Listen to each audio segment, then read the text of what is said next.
Hi everybody. So in today's video, we will be creating a URL shortener app using Next.js. And a URL shortener app is something like the tiny URL. You might have seen it over the internet. Tiny URL is a utility that is used to shorten up really long URLs. If you are sharing a URL of something that you have created over the internet and you want to share it with your friends, but the URL is very, very long and you want to shorten it out, that's where tiny URL comes in, and you would just put in your URL in there. Let's just go and check it out. Tiny URL.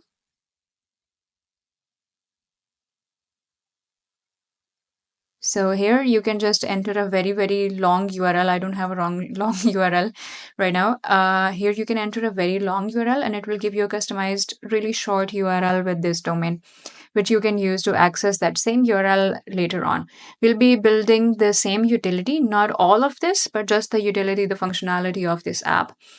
Why will we be using Next.js over React this time? Well, first of all, let's start with understanding what Next.js is.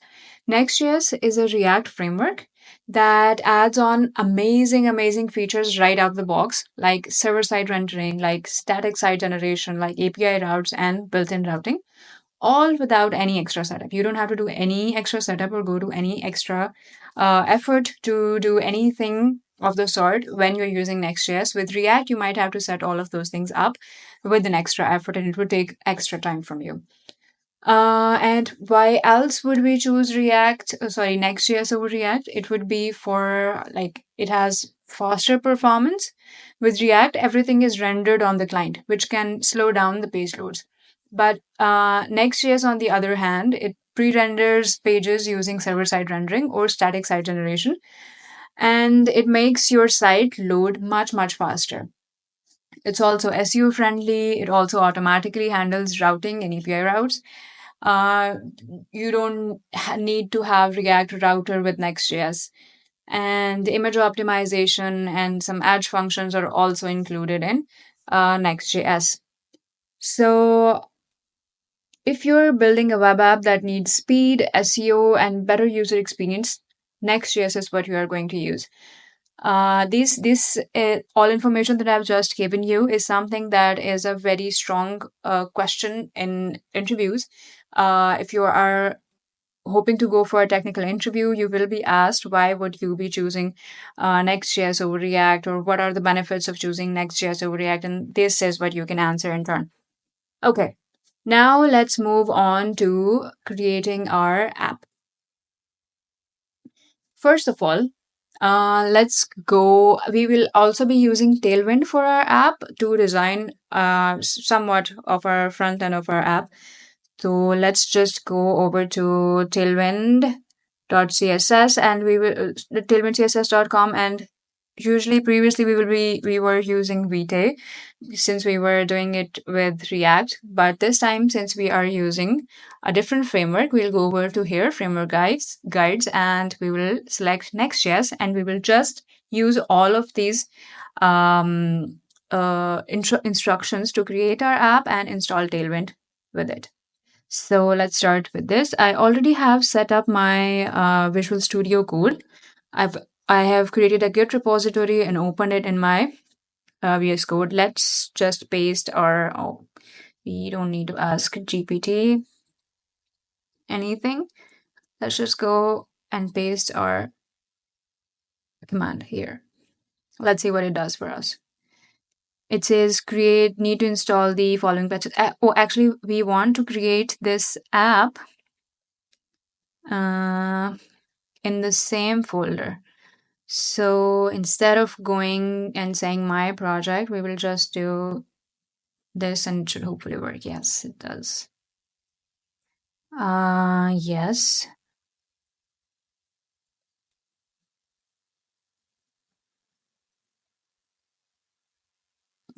Okay.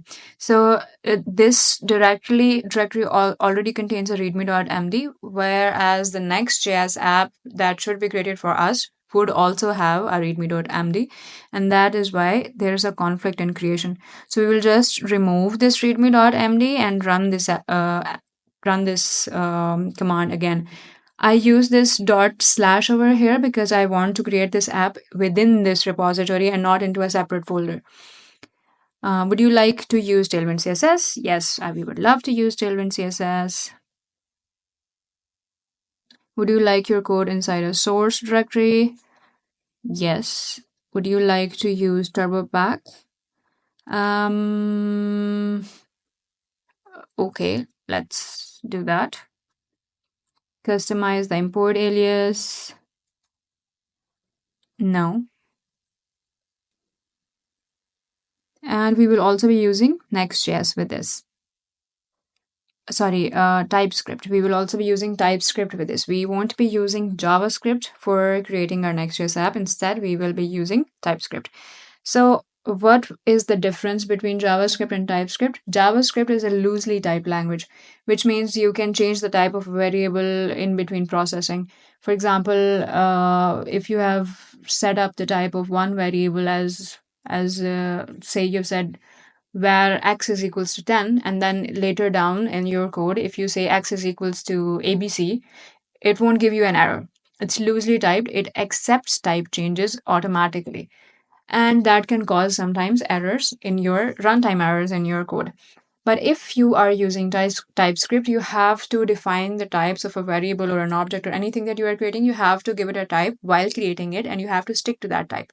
If you are going to change the type of that object or that variable, you will have to store it into another variable or uh, go for a different variable from the very beginning. So that's the basic difference between TypeScript and JavaScript. Why should you choose a TypeScript over JavaScript? It's because, like I told you, JavaScript can cause you runtime errors. If you have a larger file of code where you have, maybe misused a couple of variables in here or there, and your coding practices are not as rich, that is when JavaScript can be very troublesome to debug because it can also cause some logical errors, right? And you won't be able to easily debug them since they are not giving you any runtime or reference errors or anything of the sort. They're not giving you an error in the console, and it will become a logical error for you to debug. That's why TypeScript comes in and it takes care of all of that for you, that it keeps you from making mistakes that you should not be making. Cool. So we have our app, Nextjs app ready. I'm just here to check out our scripts. We have dev, we have build, we have start, and we have lint. Let's go with npm run dev and see what it does for us. It's starting our server. We have a local server, we have a network server, and let's just go over to localhost 3000.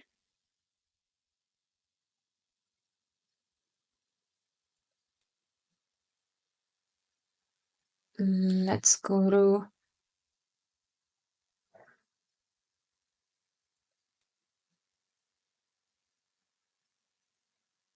see, our app is ready. So one more thing, Next.js is a repository by Vercel. Vercel is a deployment platform. Let's go and check Vercel as well, just quickly.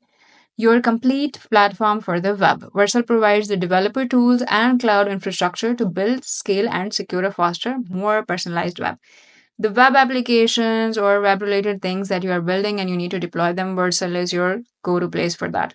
We will be using Vercel as well for us to deploy this URL Shortener app, which you can later on use in your portfolio as well.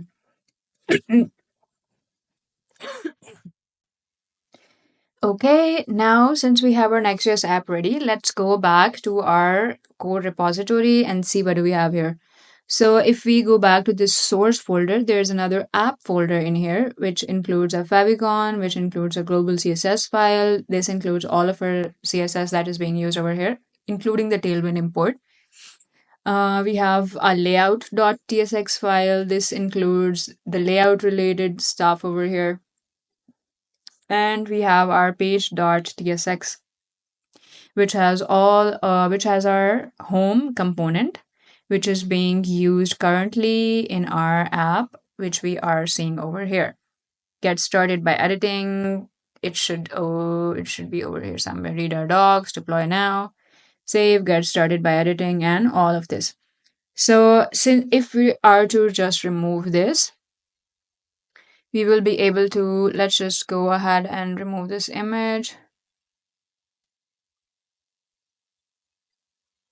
We also have removed the main, and let's just see how that looks for us. Okay, it's emptied everything. We just have this N coming from somewhere. Okay, so this icon over here, it's for debugging, and it has some preferences that you can set up over here for this development server. So we are not going to change anything over here. Instead, we are just going to go back to our home function. We have all of the classes that we need over here. It looks nice so far. So for a URL shortener, what do we need? We need an input box to input our URL in there, right? We need a button to generate the next URL, which is the shortened URL. So what we are going to do is we are just going to first make our UI. So let's go by creating an H1, and we have a hello world. We don't want a hello world over here. We can just call it Next.js URL Shortener. And then we go back over here and we say input.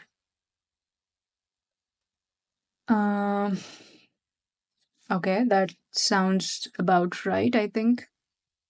Let's just go here and see. Okay, we have a URL input type. Okay, let's just go ahead by adding a button.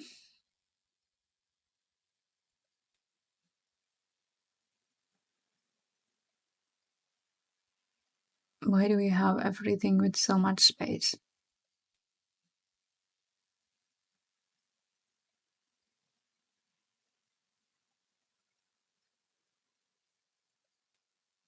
That looks better.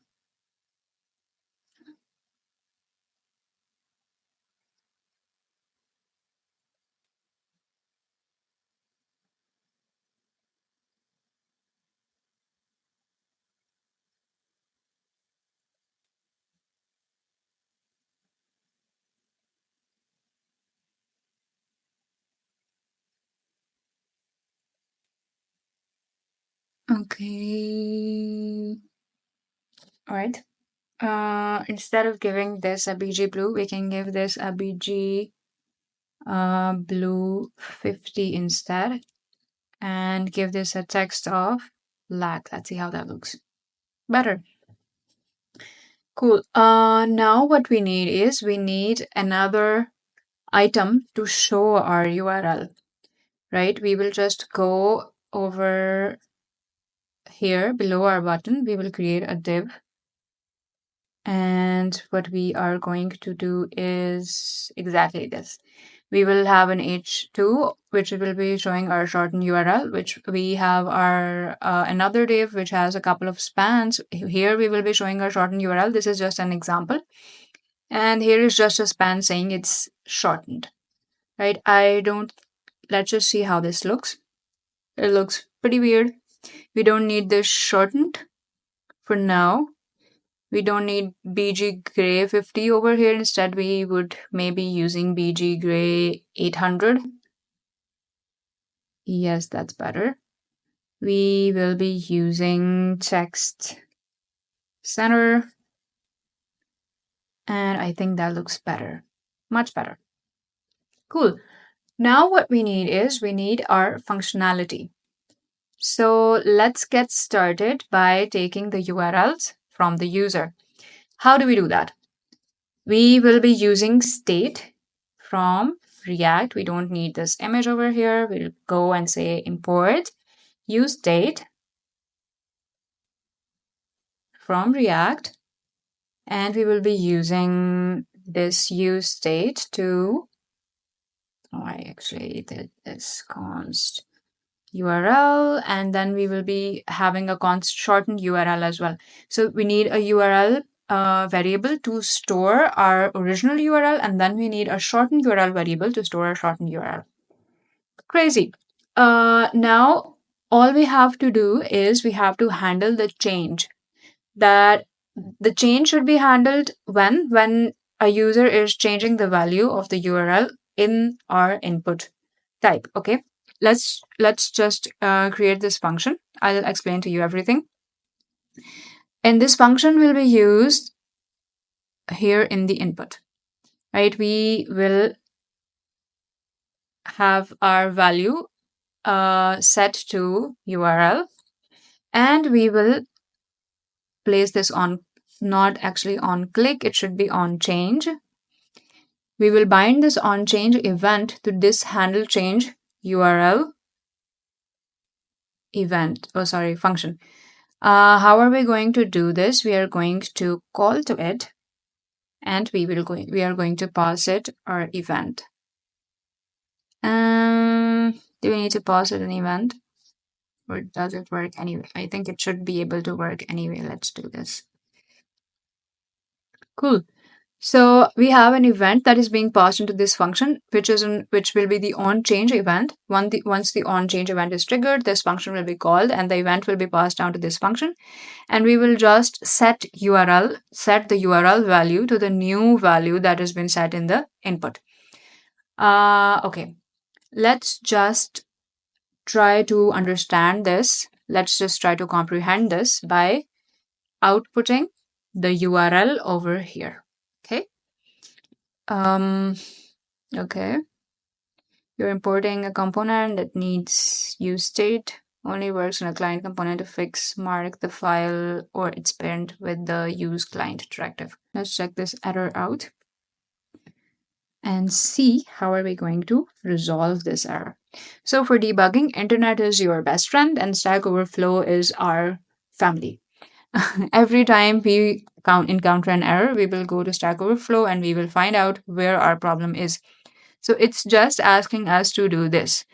Since we have server-side rendering as well in Next.js, and use state is something that is purely React based, and React is our front end side. It cannot run on the backend side. The use state or our React hooks cannot run on the backend side, and that's why we have to mark this component as client.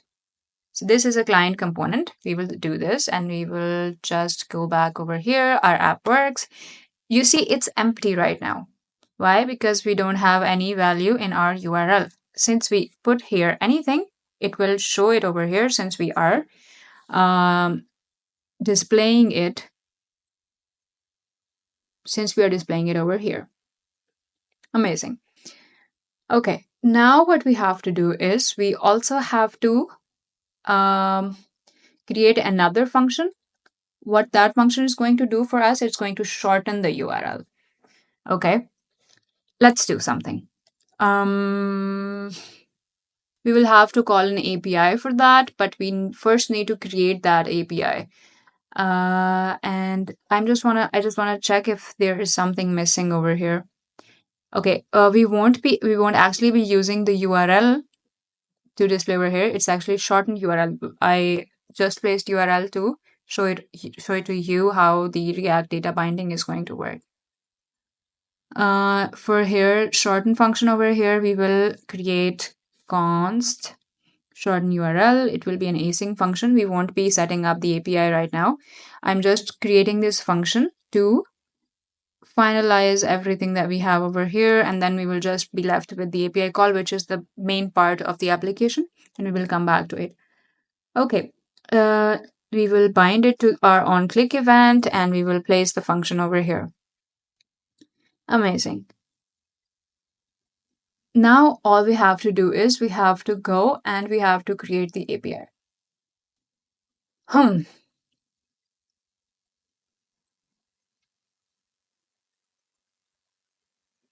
So since our Next.js app is it's a server-side rendering enabled app, and it can also generate static sites as well. What we are going to do is we are going to create the API right within our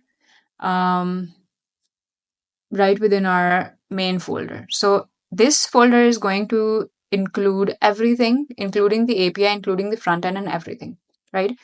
So let's go and create an API called, let's just create a folder first. We'll be keeping our API in a folder. We call it API. We go here, we do shorten.js. Okay, let's install NanoID. I explained NanoID in a previous video as well. We did a shorten URL video before as well, which was based on React, but I'm gonna go over it again. NanoID is an NPM package that allows you to generate unique strings against any data, right? So, for example, NanoID is going to generate a unique string every time that you can assign to a specific ID element. So that's all it does. And that nano ID, this is what we are going to use for our app to generate that shortened URL. Sorry, let's go over and run this command. npm I already did this. npm I nano ID. It's going to install nano ID for us.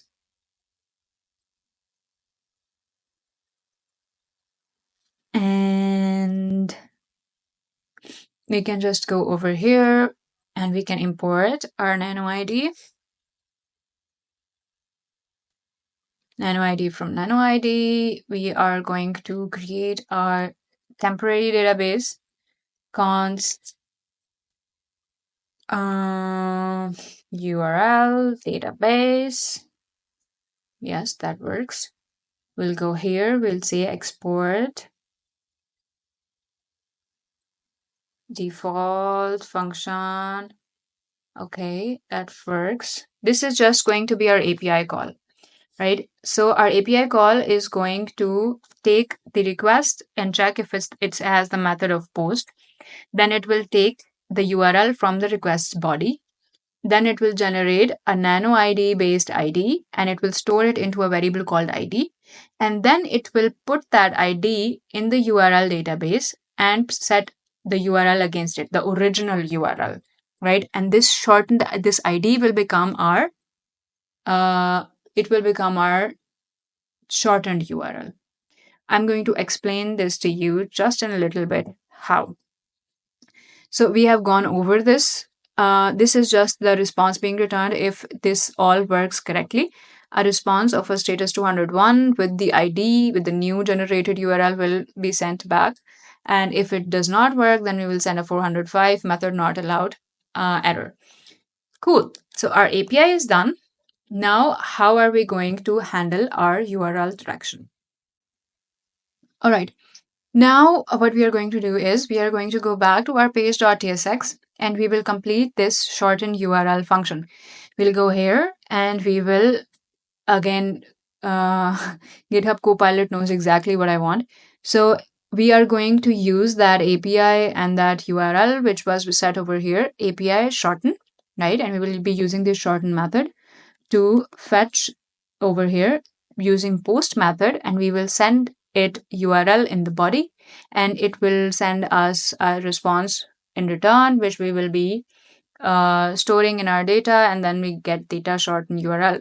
I think we don't have, actually it's ID we are getting in response.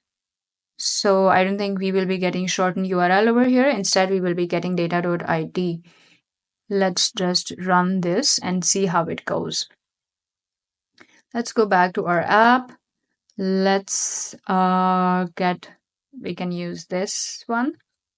We can put it over here and we can say shorten. Okay, what just happened? Okay, let's just inspect and see if we have a problem, which we do. Turns out we have a couple of errors over here. We are getting a 404, server responded with 400 error. So this pages is supposedly public and we need to add this API into pages. And I think we can, let's get started with rerunning the development server. go back. We'll copy this. We'll refresh it.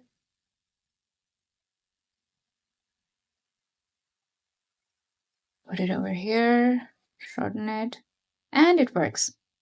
So, okay, so we are supposed to have our pages folder right at the source. There's supposed to be a public folder, there's supposed to be a source folder, there's supposed to be a pages folder, and then we are supposed to add an API folder inside it, and whatever is inside the API folder will be treated as an API URL. Cool, so now this API shorten is being redirected to over here. Now what we have to do is we have to create something of a response in order to be able to use this URL as well. Yes, we will be. So for now, it's just showing us that nano ID generated from the nano ID package. We don't want this. We want a shortened URL. We also see that this URL is pretty long. We don't want a very long URL, right? So for nano ID, we can over here give it a size of the ID that we want. For example, if we want a 6-letter ID, we can just go ahead and save it. And we will go here. Instead, let's go here and first try to shorten it. Now you see that the shortened URL is very small. We only have 6 items, 6 letters in the generated URL. Now what we will do is we go here and we will do and we will add here window.location.origin. This should add an origin. This should add the source of our data URL over there in the top of the address bar. That should be copied over here, and we need another closing tag over here. Cool. Now if we say shorten, it says localhost and shortened it properly. Now this is our URL that we can copy, and we should be able to, if we do go ahead and just paste it over here. Sorry, I could not copy it. Let's copy this. If I go ahead, if I paste this over here, it doesn't go to anywhere. It says 404, the page could not be found. Now we have to set up this page so that it handles that API route. Remember that we said Next.js comes with the API routes already ready to be used. So you don't have to use a React browser router or anything of the sort. All we will do is we'll go to this pages folder, right? And we will create a route in here. We will create a new file. We will call it short-id.js. This is a dynamic route. So every time there's a short ID, it will be taken to this route. There's a short ID in the URL. It will be taken to this route. Let's go and import our use effect. Let's go and import,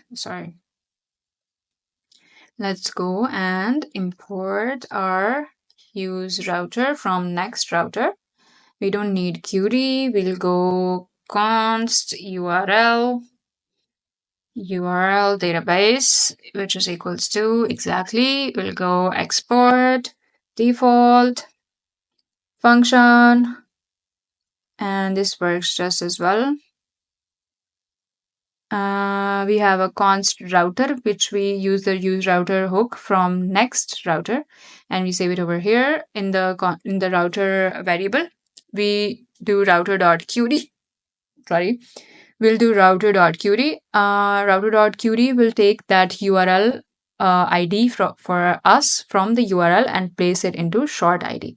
Then we'll use effect to set that URL and to check if that short ID is available, and then we'll fetch it from the URL database. Let's go ahead and use this. Okay. Now if I refresh this,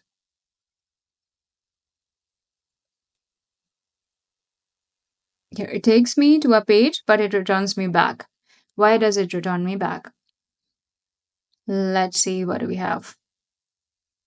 Okay, we don't have anything. Let's go generate a new URL.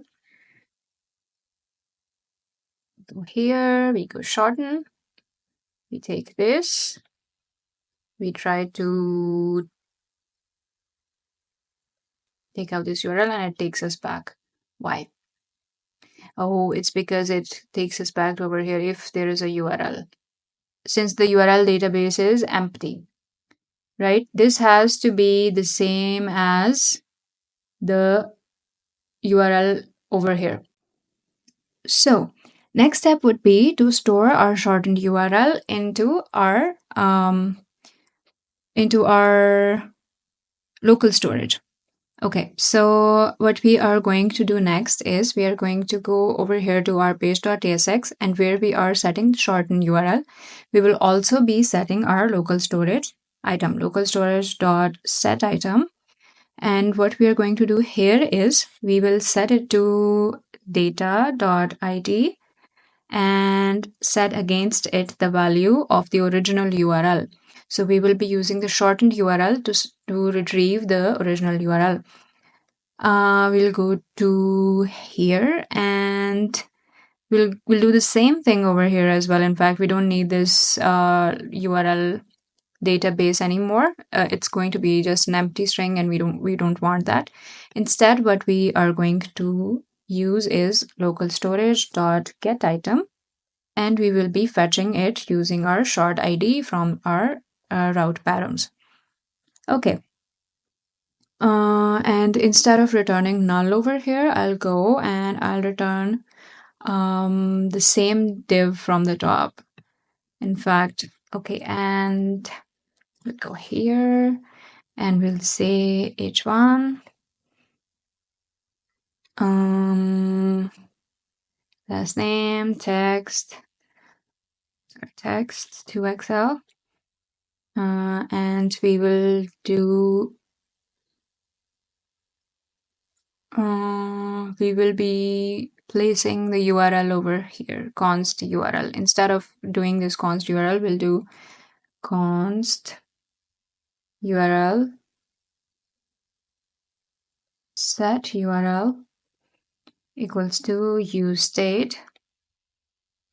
We will be fetching use state from React over here, and we will initially be setting this up to an empty string, and we'll use this URL over here, and we'll do set URL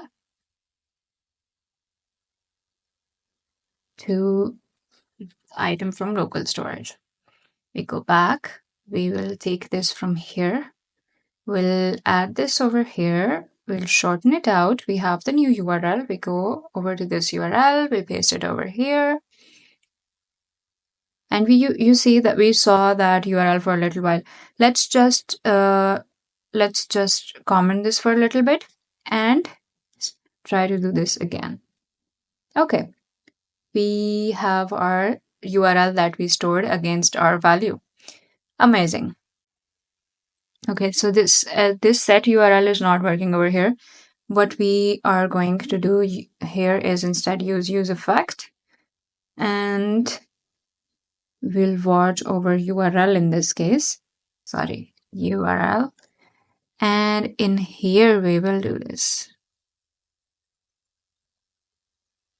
We do this, and I think this should be working just fine.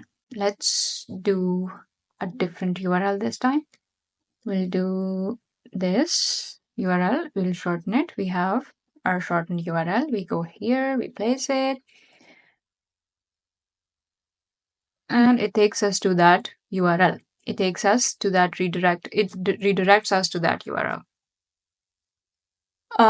Which means that our shortened URL is working perfectly fine. So watch me do. I'm putting in the local storage, localhost value over here with the ID that was provided. And once I click this, it's going to temporarily show me that return function, the div that I'm returning from this function. So we don't need to return this over here. We were doing that temporarily just to test it out. And we go here, we set it to null again. Now if I go and if I set the value to this, it's going to directly take me to that URL which we stored in the database. Absolutely amazing. So our URL shortener is working perfectly fine right now. It's not something that you can use on a utility, like on a production level. The reason being we don't have a database to store our data. Our data is currently only being stored on the backend side. Oh, sorry, on the front end side, on the client side, in the client's browser's local storage. Cool. So our app is ready. Now all we have to do is go ahead and deploy. How are we going to deploy our app? So I told you about Vercel in the beginning of the video. Vercel gives us the facility to deploy our apps with a lot of ease. All we have to do is we just go into our repository and we do npx Vercel. And it's going to ask us a couple of things. Set up and deploy. Yes. Which scope should contain your project? Okay. Link to existing project. No, we don't have an existing project. What's your project's name? Yes, that is our project's name. In which directory is your code located? In this current directory. And want to modify these settings? No, I think the settings are perfectly fine.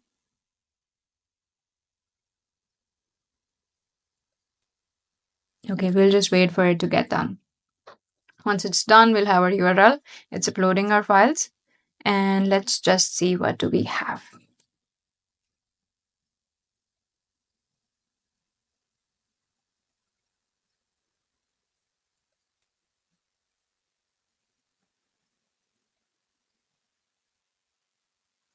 We'll go over here.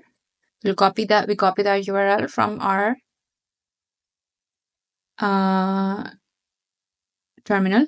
We go into our browser, we paste that URL, and let's see what do we have. It's still building. The build is in process. Once the build is done, we'll have our app deployed. Let's see how that looks.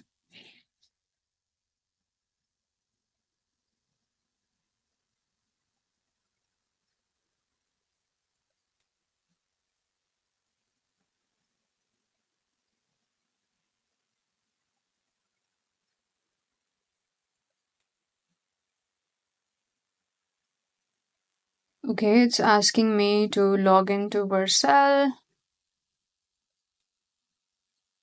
Why is it actually asking me to log into Vercel? I'll just quickly go log into Vercel and see how that goes.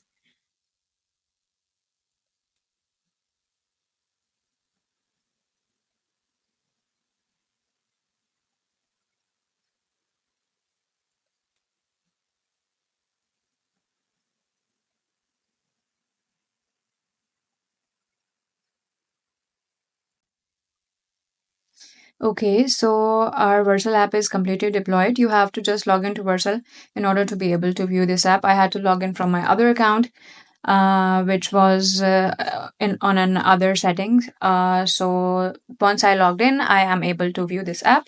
Let's see if we can shorten this same URL. In fact, let's not do that. Let's just go back and what URLs do we have? Let's try this one this time. We'll go here, we'll go shorten the URL, and oh my god, it did not shorten the URL for us. Okay, it did. So our domain name is pretty long, and there we have our URL shortener. We'll copy this from here, we'll go here, we'll paste it, and let's just see where does it take us. It takes us to that URL. Perfectly amazing. Now I noticed just a little bug, and that bug is if I refresh this page, you see the shortened URL is showing either way, even if we don't have a shortened URL. So we'll just place a check in here. We'll go over here and we'll do shorten URL and what do we